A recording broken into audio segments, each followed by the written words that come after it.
जय हिंद, वंदे मातरम, जय श्री राम। स्वागत है आप सभी का हमारे YouTube channel Thakur education centre में। चलिए शुरू करते हैं आज का एक नया टॉपिक, जिसमें हम हिंदी व्याकरण के अंतर्गत सकर्मक अकर्मक क्रिया को ट्रिक के माध्यम से समझेंगे। अगर चैनल पर पहली बार हैं तो ईमानदारी से सब्सक्राइब अवश्य करें। चलिए शुरू करते हैं।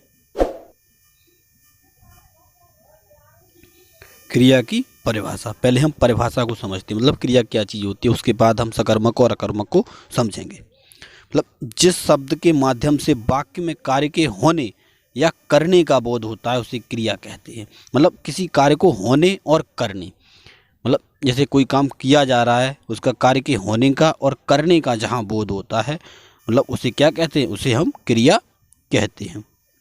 जैसे राम दौड़ रहा है, मतलब राम क्या कर रहा है, उसकी क्रिया क्या होने का क्या बोध हो रहा है, मतलब दौड़ लगाने का बोध हो रहा है। क्या कर रहा है, वो दौड़ लगा रहा है। तो यहाँ पे क्रिया क्या होगी, दौड़ रहा है, मतलब दौड़ना उसकी यहाँ पे क्रिया हो जाएगी। मतलब काम क्या कर रहा है, दौड़ रहा है, दौड़ने उसकी क्रिया हो जाएगी दौड़ रहा है। ठीक है, समझ में आया। चलिए आगे समझते हैं। अब सकर्मक क्रिया, मतलब जो क्रिया को मुख्य रूप से दो भागों में बांटा गया है, सकर्मक और अकर्मक क्रिया। तो सकर्मक और अकर्मक को हम बारी बारी से समझेंगे, बारीकी से। सकर्मक क्रिया मतलब इसका पहले सेंस ही आप समझें। स मतलब स का मतलब होता है हिंदी में साथ, स का मतलब होता है साथ। स और कर्मक मतलब जो कर्म के साथ हो, मतलब जो कर्म के साथ हो वही वो क्रिया सकर्मक क्रिया कहलाती है। उस प्रकार की क्रिया होती है जिसमें कर्ता द्वारा किया गया कार्य किसी अन्य चीज को प्रभावित करता है, तो वहां पर सकर्मक क्रिया होती है। मतलब जो कर्ता होता है, कर्ता क्रिया कर्म, वाक्य में तीन चीजें होती हैं, कर्ता क्रिया कर्म और अन्य शब्द। तो मतलब जैसे कर्ता द्वारा जो कार्य किया जाता है उसे मतलब क्रिया पे न पड़ के किसी दूसरे पर पड़ता है, किसी दूसरे पर मतलब कर्म पर पड़ता है। कहने का तात्पर्य यह है किसी वाक्य का अगर प्रभाव वो कर्म पर पड़ता है तो वहाँ पर सकर्मक क्रिया होती है। मतलब कर्म पर पड़े, जब कर्म पर पड़े तो सकर्मक, और ठीक है जहाँ कर्म पर पड़े तो वो सकर्मक। सीधी भाषा में आप समझें कि जहाँ कर्म साथ में हो वहाँ सकर्मक क्रिया होगी। चलिए आगे समझे, या दूसरे शब्दों में हम कह सकते हैं जब किसी वाक्य में कर्ता क्रिया और कर्म तीनों उपस्थित हो तो वहाँ सकर्मक क्रिया होती है। मतलब या सीधी भाषा में यह भी समझ सकते हैं कि हम कह सकते हैं कि अगर कर्ता क्रिया कर्म जहाँ जिस वाक्य में तीनों चीज हो तो वहाँ पर सकर्मक क्रिया होती है। सीधी बात, ठीक है। जहाँ पर कर्ता कर्ता क्रिया और कर्म, यहाँ तीनों चीजें जिस वाक्य में हो वहाँ पर सकर्मक क्रिया होगी। ठीक है, चलिए आगे समझते हैं। जैसे जैसे राहुल ने केला खाया, राहुल ने केला खाया मतलब राहुल ने खाया, क्या किया मतलब कर्म किया, तो खाया यहाँ पे क्या हो गया, खाया हो गया क्रिया। केला खाया, और खाया क्या चीज मतलब केला, तो केला यहाँ पे क्या हो गया, ये केला हो गया कर्म। तो ये कैसा वाक्य हो गया, ये हो गया सकर्मक वाक्य। जैसे इस वाक्य में राहुल करता है, खाना क्रिया है, खाना जो है वो क्रिया है, और केला यहाँ पर कर्म है, जो केला है यहाँ पर कर्म है। लेकिन यह कौन सी क्रिया है, सकर्मक अकर्मक, क्योंकि इस वाक्य में कर्ता क्रिया और कर्म तीनों उपस्थित हैं तो यहाँ सकर्मक क्रिया होगी। मतलब यहाँ पे देख रहे हो कर्ता भी है, क्रिया भी है, कर्ता क्रिया सब कुछ है यहाँ पे। मतलब कर्ता भी है, कर्ता भी है, क्रिया भी है और कर्म भी, मतलब यहाँ पे तीनों चीजें हैं। मतलब तीनों चीजें हैं, इसका मतलब ये सकर्मक क्रिया है। मतलब इस वाक्य में सकर्मक क्रिया है। ठीक है, समझ में आया। चलिए आगे देखते हैं। जैसे और वाक्य भी, सचिन फुटबॉल मैच खेलता है, सचिन खेलता है, ये क्रिया हो गई, ये कर्म, ये क्रिया, और ये सॉरी ये कर्ता, ये क्रिया और ये कर्म, तीनों चीजें हैं तो इसमें भी सकर्मक होगी। बच्चे ने खिलौने तोड़ दिए, मतलब तोड़ दिए, बच्चे ने क्या तोड़ दिए, खिलौने तोड़ दिए। वह साइकिल से स्कूल जाता है, स्कूल जाता है किससे जाता है, साइकिल से जाता है। और कहीं कर भी ऐसा भी लिखा होता है, जैसे वह, अभी ये एग्जाम में पूछा गया था यूपी टेट में, वह लिख रहा है, लिख रहा है, मतलब वह लिख रहा है। तो यहाँ पे कर्म तो आपको दिख नहीं रहा है, लेकिन ये सकर्मक क्रिया है, क्योंकि वह लिखेगा, मतलब लिखेगा तो कुछ ना कुछ तो लिखेगा, लिखेगा तो कुछ काम करेगा, लिखेगा तो कुछ काम करेगा, सो रहा है तो काम नहीं कर रहा है, मतलब लिखना एक सकर्मक क्रिया है, इस वजह से ये वह लिख रहा है, तो यहाँ पे कर्म भी ना हो फिर भी ये सकर्मक क्रिया कहलाएगी। ये ध्यान रखना है, ये अभी यूपी टेट में पूछा जा चुका है। चलिए आगे समझते हैं हम अकर्मक क्रिया को।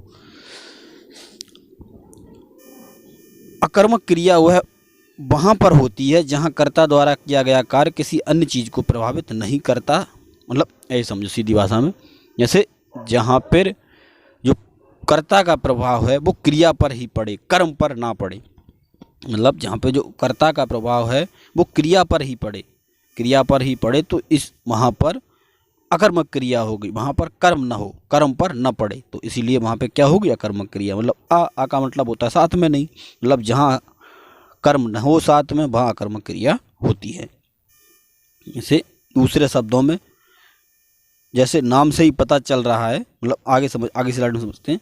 जैसे दूसरे शब्दों में यह हमें दिख रहा है कि दूसरे शब्दों में कह सकते हैं नाम से ही हमें पता चल रहा है कि अकर्मक, मतलब अ का मतलब होता है उपस्थित न होना, अ का मतलब उपस्थित न होना। जब किसी वाक्य में कर्ता हो या क्रिया भी हो लेकिन कर्म ना हो तो वहाँ पर अकर्मक क्रिया होती है। मतलब अब सीधी भाषा में समझ लो, जहाँ पर कर्म ना हो वह अकर्मक क्रिया कहलाएगी। या कुछ क्रियाएं भी अकर्मक होती हैं, जैसे सोना, सोना कोई काम नहीं है, इसीलिए ये अकर्मक क्रिया होगी, ऐसे ही होती है। ठीक है, चलिए जैसे अकर्मक क्रिया के उदाहरण, अकर्मक क्रिया के जैसे वह तेज दौड़ता है, दौड़ना, वह तेज दौड़ता है, दौड़ना भी अकर्मक क्रिया है। ठीक है, यहाँ पे अकर्मक क्रिया है ये। वह दिन भर गाता रहता है, वो दिन भर गाता रहता है, दिन भर गाता रहता है, ये गाना भी क्या है अकर्मक क्रिया, यहाँ पे कर्म नहीं है। मतलब गाना कोई काम नहीं कर रहा है, मतलब कोई चीज़ को वो सिर्फ मतलब काम नहीं कर रहा है। काम करने का मतलब ये होता है इस व्याकरण में, जैसे किसी काम को कोई करने से कोई कम या ज़्यादा हो रहा है तो उस वहाँ पर कर्म होता है, लेकिन जहाँ कुछ कम ज़्यादा नहीं हो रहा है तो वहाँ पे अकर्मक क्रिया ही होगी। ठीक है, चलिए आगे समझते हैं। रमेश पढ़ता है, रमेश पढ़ता है मतलब पढ़ रहा है, या कुछ पढ़ रहा है लेकिन वो कुछ काम नहीं कर रहा है, मतलब किताब पढ़ रहा है नहीं है, यहाँ पे सिर्फ है रमेश पढ़ता है, तो यहाँ पे कर्म तो है ही नहीं, तो इसलिए क्या है ये अकर्मक क्रिया होगी। ठीक है, आकाश दिन भर खेलता है, खेलना भी कोई कर्म नहीं होता है, इस बात का विशेष ध्यान रखें, तो यहाँ पे भी ये अकर्मक क्रिया होगी। ठीक है, चलिए आगे समझते हैं अकर्मक और सकर्मक। कुछ इसमें कर्ता क्रिया और कर्म तीनों उपस्थित हो, मतलब जिसमें कर्ता क्रिया कर्म और कर्ता क्रिया कर्म तीनों उपस्थित हो वहाँ पे सकर्मक क्रिया होगी, और जहाँ पे कर्ता और क्रिया सिर्फ हो, दो ही कर्ता और क्रिया हो तो, लेकिन कर्म ना हो वहाँ पे, तो वो क्या कहलाएगी, वो अकर्मक क्रिया कहलाएगी। ठीक है, समझ में आया। चलिए आगे देखते हैं, कुछ क्वेश्चन है इनको भी हम देख लेते हैं। इस वाक्य में मतलब किस वाक्य में, इन जो 4 वाक्य दिए हुए हैं इसमें किस वाक्य में सकर्मक क्रिया का प्रयोग हुआ है। मतलब सकर्मक क्रिया को, सिपाही दौड़ना कोई कर्म नहीं होता, होना कोई कर्म नहीं होता, लड़ना भी कोई यहाँ पे कर्म नहीं होता। क्या हो गया, सिपाही चोर को पकड़ता है, किसको पकड़ता है, चोर को पकड़ता है, मतलब चोर प्रभाव पड़ रहा है चोर पे, तो यहाँ पे राइट आंसर होगा सिपाही चोर को पकड़ता है।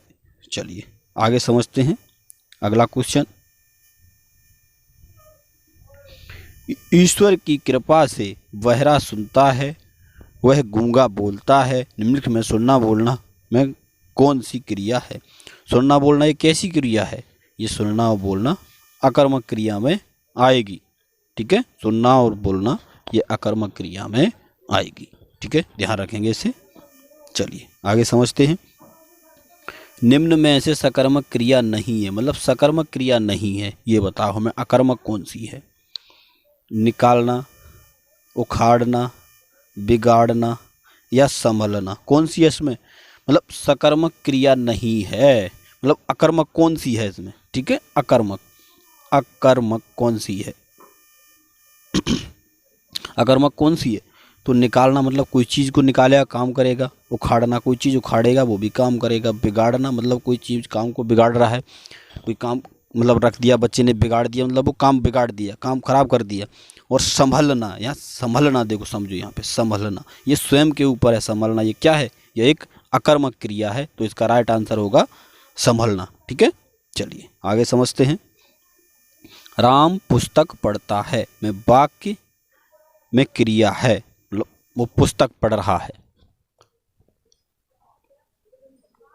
क्या पढ़ रहा है, पुस्तक पढ़ रहा है, तो ये कैसी क्रिया होगी, ये अकर्मक क्रिया, नहीं सॉरी अकर्मक क्रिया नहीं होगी, ये होगी सकर्मक क्रिया। मतलब क्या कर रहा है, कुछ काम कर रहा है, मतलब पढ़ रहा है, मतलब उस पन्ने को जैसे पढ़ रहा है, तो पन्ना खत्म करता जा रहा है, मतलब पन्ने से उस चीज़ को आगे बढ़ रहा है, मतलब तो ये काम कर रहा है, इसका मतलब ये सकर्मक क्रिया में आएगी। ठीक है, आगे। वह गीत सुनाता है वाक्य में क्रिया का प्रकार है, मतलब गीत सुनाना, तो गीत सुनाना कैसा है, कैसा है गीत सुनाना, गीत सुनाना कैसा है, मतलब काम कर रहा है, किसी को बता रहा है, तो कैसा आएगा, वो सकर्मक क्रिया में आएगा। ठीक है, कैसे आएगा, सकर्मक क्रिया में आएगा। गीत सुनाता है, क्या सुनाता है, गीत सुनाता है, वहाँ पे कर्म निकल रहा है, क्या सुनाता है, गीत सुनाता है, इसका मतलब ये सकर्मक क्रिया में आएगी। ठीक है, अगर समझ में आया हो तो चैनल को सब्सक्राइब अवश्य करें ईमानदारी से। अगर आप चैनल सब्सक्राइब करेंगे और ज़्यादा से ज़्यादा वीडियो देखेंगे तो मोटिवेट होंगे और अधिक से अधिक आपके लिए वीडियो ऐसे ही बनाते रहेंगे। तो चलते हैं, मिलेंगे नेक्स्ट वीडियो में, तब तक के लिए जय हिंद, वंदे मातरम, जय श्री राम।